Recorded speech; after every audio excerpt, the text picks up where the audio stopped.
सम्राट अशोक महान भारतीय इतिहास के सबसे प्रसिद्ध, शक्तिशाली और आदर्श शासकों में से एक थे। उनका जन्म लगभग 304 ईसा पूर्व में पाटलिपुत्र यानी आज का पटना में मौर्य वंश के महाराज बिंदुसार के घर हुआ था। उनकी माता का नाम शुभद्रंगी माना जाता है। बचपन से ही अशोक बुद्धिमान, वीर, न्यायप्रिय और दृढ़ स्वभाव के थे। सैन्य कौशल और प्रशासनिक योग्यता के कारण वे अपने भाइयों में विशेष रूप से पहचान बनाए हुए थे। बिंदुसार की मृत्यु के बाद सिंहासन पर बैठने के लिए कई वर्षों तक संघर्ष चला और अंततः 273 ईसा पूर्व में अशोक मौर्य साम्राज्य के तीसरे सम्राट बने।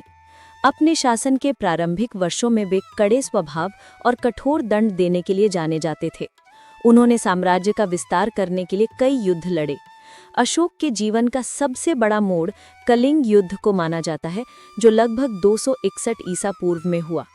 कलिंग युद्ध अत्यंत भयानक और विनाशकारी था।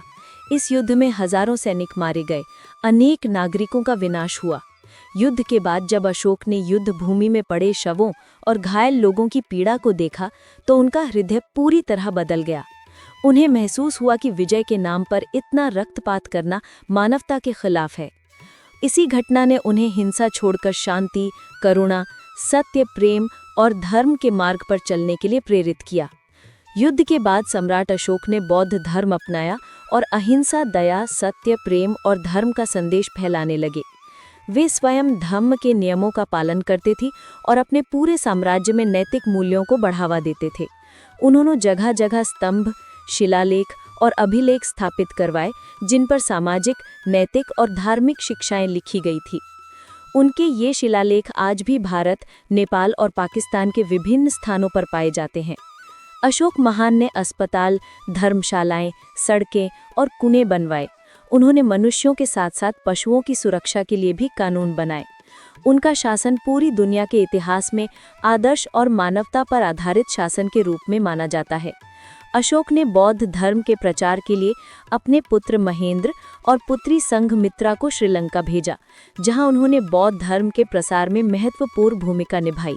सम्राट अशोक का शासन लगभग 40 वर्षों तक चला। सम्राट अशोक का निधन लगभग 232 ईसा पूर्व में हुआ।